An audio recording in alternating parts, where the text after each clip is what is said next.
बन गए और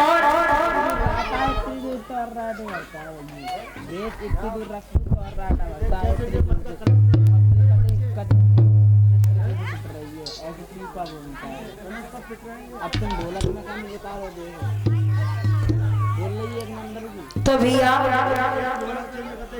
आज इसी समय क्या होता है, परीक्षित जी गंगा के किनारे पहुंच जाते हैं। तो वहां पर जैसे ही पहुंच गए हैं, सभी ऋषि मुनियों ने सुना है कि आज परीक्षित जी को श्राप लग गया है और परीक्षित जी अपना राज्य पाट छोड़ करके गंगा के किनारे पर फकीरी वेश में बैठे हुए हैं। तो सारे सभी ऋषि मुनि वहां पर पहुंच जाते हैं और उसके बाद में भैया जब पहुंच गए अन्य भांतों से सब अपने अपने, कोई सत्संग से समझाता है तो कोई ज्ञान के मार्ग से समझाता है।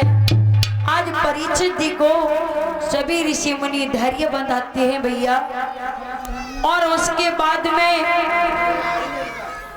धीरे धीरे जब धीरे धीरे समय व्यतीत हुआ तो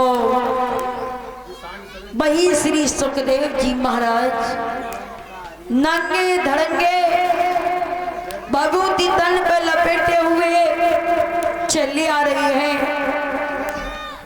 और जैसे ही चले आ रहे थे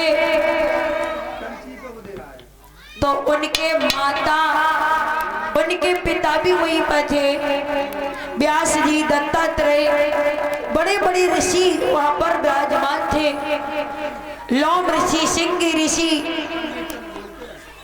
तो भैया उसी समय सभी ने खड़े होकर के स्वागत सम्मान किया महाराज। उसी समय परीक्षित के दिल में शंका हो गई कि छोटा सा बच्चा और इतने इतने बड़े विद्वान इसके सम्मान कर रहे हैं, इसके पिता भी सम्मान कर रहे हैं, ये क्या।